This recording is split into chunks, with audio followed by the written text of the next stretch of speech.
Pregnancy anxiety. Why no one talks about it? Imagine sitting in a quiet room, sunlight leaking through the blinds in fractured, broken slats, and feeling like you're drowning. Not because anything is visibly wrong, in fact, everything is supposed to be right. There's a new life growing inside you, the world congratulates you, smiles too widely at you, tells you how blessed you must feel. And yet, inside your chest, an invisible fist tightens with every passing second. You can't breathe properly. You don't know why, or worse, you do know why, but you're too ashamed to say it out loud. How could you possibly admit that you are terrified?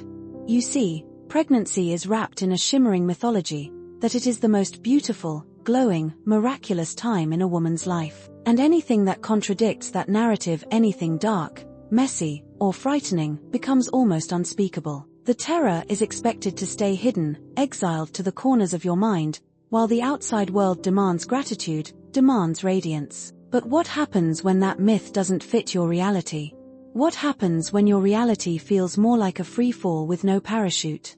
You start to wonder if you're broken. You start to wonder if this crushing anxiety is a betrayal of your body, of your baby, of the identity you're supposed to be stepping into. And because you can't find the right words, or worse, because you fear the wrong words, you stay silent. You swallow the panic like poison, hoping that by denying it, it will go away. But it doesn't. Instead, it festers. It grows teeth. And the cruelest paradox is this: the more you try to suppress the anxiety, the louder it gets. At night, you lie awake in the suffocating dark, your mind cycling through endless, catastrophic scenarios. What if something's wrong with the baby? What if you can't handle labor? What if your body betrays you? What if you're not cut out for motherhood at all? Each what if splinters into another and another, until sleep feels like a distant, forgotten country. And yet, you paste on the smile. You let strangers touch your belly and tell you how lucky you are. You nod and agree when they call it the happiest time of your life, even as your insides tremble like an abandoned house in a storm. Have you ever wondered why no one warns you about this part? Why the pamphlets and prenatal classes are full of diagrams and checklists, but almost silent on the topic of fear?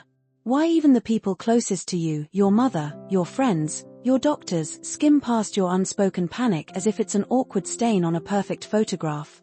The answer is painfully simple. Fear doesn't fit the story we've built around pregnancy. It makes people uncomfortable. It raises questions with no easy answers. It forces us to confront the raw, chaotic truth that new life is born not just from beauty, but from pain, from uncertainty, from the razor's edge between hope and terror. And somewhere deep inside, you know this. You feel the widening gap between what you're supposed to feel and what you actually feel, and the loneliness of that realization is suffocating. You start to wonder if maybe there's something wrong with you. Maybe you're weak. Maybe you're failing already, before you've even begun. But what if the truth is something far more radical?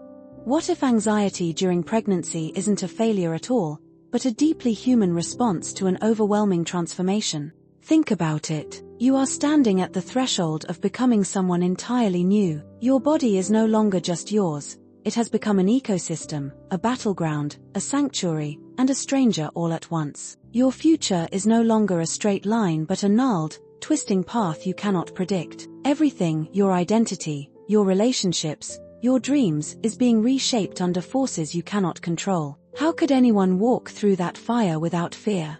The silence around pregnancy anxiety is not because the fear isn't real. It's because it's too real, too raw, too complex, too unsettling for the fragile, idealized version of motherhood that society clings to like a security blanket. And so, we are taught to silence ourselves, to distrust our own terror, to pretend. But you are not crazy for feeling afraid. You are not broken. You are not failing. You are standing in the eye of a storm that most will never admit exists, a storm that demands to be acknowledged, not denied. Because pretending the fear isn't there doesn't make it go away. It only makes you feel more alone inside it. The unbearable loneliness, living in a world that doesn't want your truth. Picture this. You're standing in the middle of a crowded baby store, a registry gun in your hand, a checklist a mile long, pastel onesies, strollers engineered like luxury cars, shelves of tiny socks that will be outgrown in days. Around you, other expectant parents laugh, argue lightheartedly about diaper brands,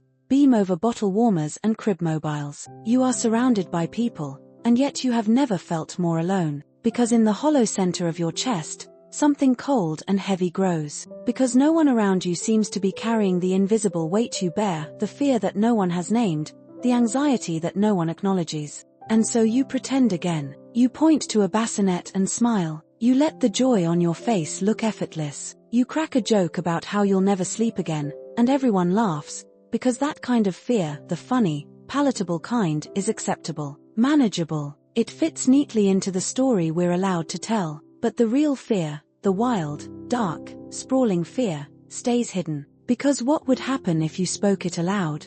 Would people flinch away from you?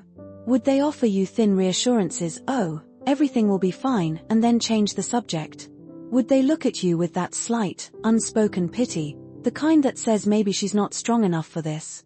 The truth is even harder than that. The world you are preparing to bring a child into often has no room for the parts of you that are broken, scared, unraveling. It expects you to erase those parts or at least tuck them away neatly, like clutter in a closet no one ever opens. It worships the polished surface, the curated version of motherhood, all glowing skin, perfect nurseries, blissful expectation. But what about the sleepless nights spent sobbing into a pillow, heart pounding so violently you're convinced something must be wrong? What about the shameful thought that sometimes creeps in, "I don't want this anymore. I want my life back"? What about the dream where everything goes horribly wrong, and you wake up gasping, drenched in guilt, unable to tell anyone because you're terrified they'll think you're unfit? You carry those moments alone, like contraband. And loneliness does something dangerous over time. It starts to lie to you. It tells you that you are the only one feeling this way, that everyone else is handling it better, that your anxiety is a personal defect, a fatal flaw. And so you retreat further inward, convinced that to speak your fear would be to confirm your deepest worry, that you are not enough, that you are already failing the tiny, unseen life you are meant to protect. But what if the real betrayal isn't your fear? What if the real betrayal is the silence itself? Society teaches us that to be a good mother is to be selfless, resilient, endlessly nurturing. But hidden in that ideal is a razor-blade contradiction. You are expected to give everything, even at the cost of your own mental health, and to do it without ever showing that it's hard. Anxiety doesn't fit neatly into that picture. It's messy. It's unpredictable. It refuses to be controlled. And so we are taught to hide it, to deny it, to pretend it isn't tearing us apart from the inside out. But every time you smile through the fear, every time you say "I'm fine" when you're not, you make the loneliness thicker, heavier, harder to escape. Imagine, for a moment, if the loneliness wasn't inevitable. Imagine if you could walk into a room, a doctor's office, a baby shower, even just a coffee date with a friend, and say, "I'm scared," and have someone say, "Me too." Imagine if the mythology of pregnancy didn't require perfection, but honored the chaos, the fear, the aching vulnerability of it all. Imagine if you didn't have to carry it alone. Because here is the brutal, liberating truth. You are not alone. There are millions of women lying awake at 3 in the morning, hands splayed over their growing bellies, wondering if they're strong enough. Millions of women who go to their prenatal appointments and wonder if the heartbeat will still be there. Millions of women who smile and nod and say all the right things while battling panic they can't name without crying. The tragedy is not that pregnancy anxiety exists. The tragedy is that we have built a culture where so many women have no safe place to speak it. And so the loneliness becomes a second pregnancy, growing inside you alongside your child. Invisible, heavy, a life you never chose but are forced to nurture nonetheless. But what if there's another way? What if breaking the silence, even just a crack, could start to dismantle the loneliness? What if fear, when spoken aloud, lost some of its teeth? What if naming your anxiety wasn't a sign of failure, but the first brave act of motherhood? Because loving your child does not mean never being afraid. It means standing in the fire of that fear and still moving forward. And maybe, just maybe, the act of speaking your truth, of refusing to bury your anxiety in shame, is not just healing for you, but for every woman who comes after you. Because silence breeds isolation. But honesty breeds connection. And it is through connection, raw, imperfect, trembling connection, that we start to find our way out of the dark. So the question becomes, how do you begin to break the silence when the world has trained you to stay quiet?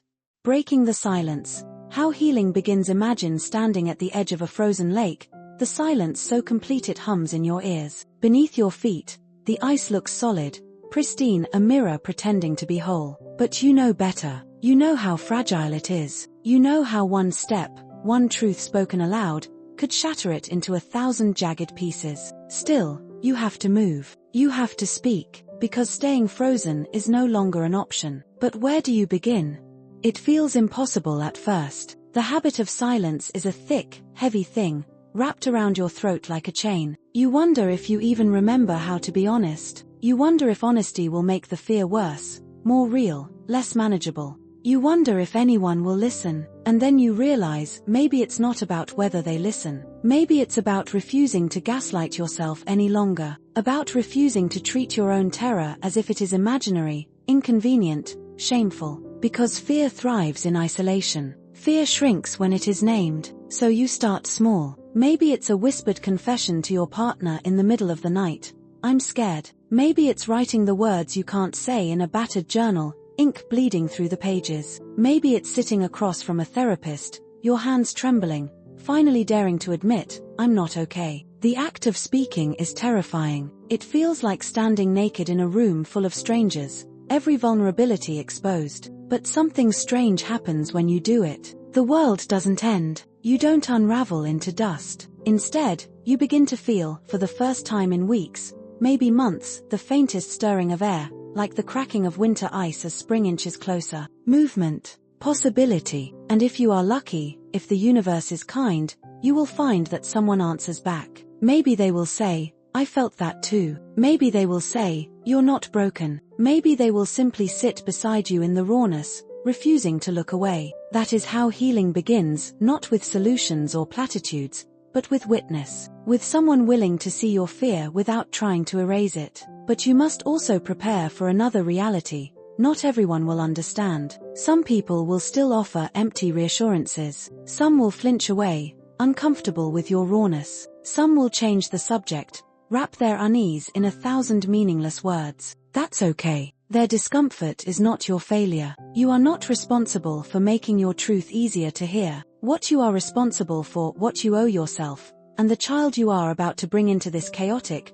beautiful, terrifying world is honesty. Because what kind of motherhood do you want to model?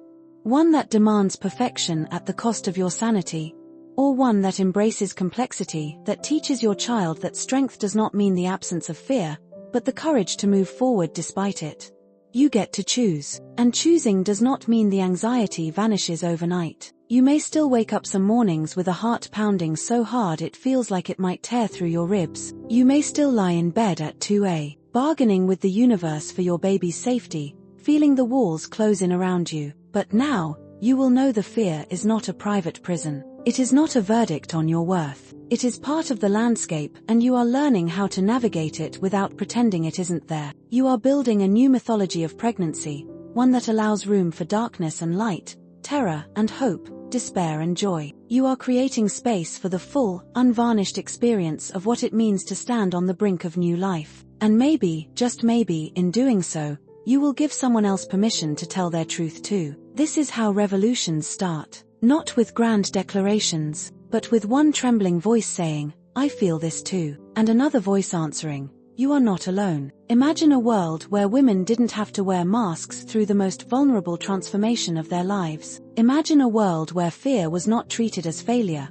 but as evidence of your heart's fierce, desperate love. Imagine your child growing up in that world, learning from you that courage is not about silence, but about speaking through the shaking. You cannot control what the world will say. You cannot control whether the fear leaves you, but you can choose to stop pretending. You can choose connection over isolation. You can choose truth over perfection. And maybe that is the first, fiercest act of motherhood.